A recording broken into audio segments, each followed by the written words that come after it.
Vercel just confirmed its internal systems were breached. That's the company responsible for deploying a massive chunk of the web's front ends. Internal systems is doing a lot of work in that sentence, and we still don't know exactly how much. Look, before we get into the breach itself, you need to understand what Vercel actually is. It's not just a deploy button for side projects. Vercel runs the front-end infrastructure for a massive slice of production apps. Next.js deployments, edge functions, global CDN routing. If your company ships a React app and you don't self-host, there's a decent chance Vercel is somewhere in that critical path. This is enterprise infrastructure, which makes the breach a lot less boring. A generic SaaS breach is annoying. A deploy platform breach is a different threat model entirely. Vercel isn't just storing your profile picture, it's running your build pipeline, touching your environment variables, holding CI tokens that have write access to your repos. When that surface gets compromised, you're not resetting a password. You're auditing every secret that ever passed through a build. That's a much harder problem, and most teams have no playbook for it. The disclosure is deliberately narrow. Vercel says internal systems were hit. That's it. Not customer data, not production infrastructure, not your deployments, not your environment variables. At least not explicitly. But internal systems is doing a lot of heavy lifting in that sentence. Companies reach for that phrase when they want to sound contained. It technically says something while revealing as little as possible. The word internal is load-bearing. Until Vercel defines exactly what internal means here, the gap between what they said and what happened stays wide open. Here's the thing about internal systems hit. That phrase tells you almost nothing. Which systems? Hit how? When did Vercel find out? And how long before they told anyone? The disclosure answers none of that. No attack vector, no detection timeline, no scope. What it does do is confirm something happened while making it hard to assess actual risk. That's not a transparency problem unique to Vercel. It's a genre. Security disclosures optimized for legal coverage instead of user clarity. You get just enough words to say you said something. Here's where the word internal does a lot of heavy lifting. In most companies, internal systems means HR software, a Slack workspace, maybe a busted wiki. Fine. Nobody cares. But Vercel isn't most companies. Vercel runs build pipelines. It orchestrates deployments. It stores environment variables, which, heads up, is where secrets live. If the breach touched any of that, you're not looking at a corporate embarrassment. You're looking at a potential supply chain problem. The blast radius of employee tooling versus build orchestration is not remotely the same conversation. Here's the uncomfortable truth about build platforms.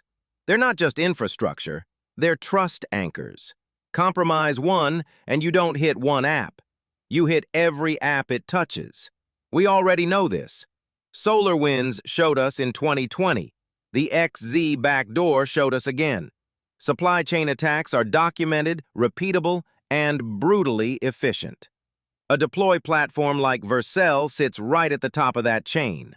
Whatever was accessed on those internal systems, pipelines, tokens, configs, the downstream blast radius is theoretically enormous.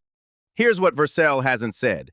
No confirmed customer impact. No mention of environment variables. No mention of secrets, API keys, or build logs. No attack attribution. No timeline of when this started or how long access persisted.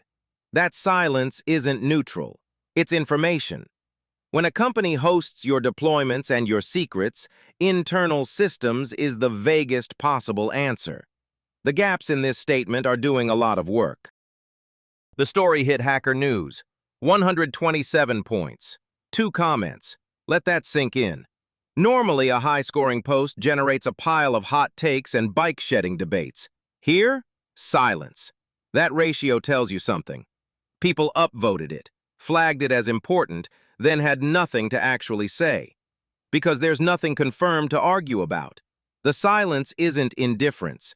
It's the sound of everyone waiting for more information that hasn't arrived. 127 points. 2 comments. On Hacker News, that ratio is basically a smoke signal. People upvoted because it matters. Nobody's talking because there's nothing to say.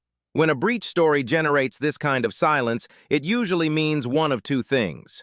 Vercel is doing careful, deliberate disclosure, or they're doing minimal disclosure and hoping the news cycle buries it. The difference between those two is everything. Okay, so you don't need a breach notification letter to start acting like one landed. If you're running Vercel in production, here's what you do right now. Go to your project settings and audit every environment variable. Anything that looks like a secret. API keys, database URLs, signing tokens. Rotate it. Today, not next sprint.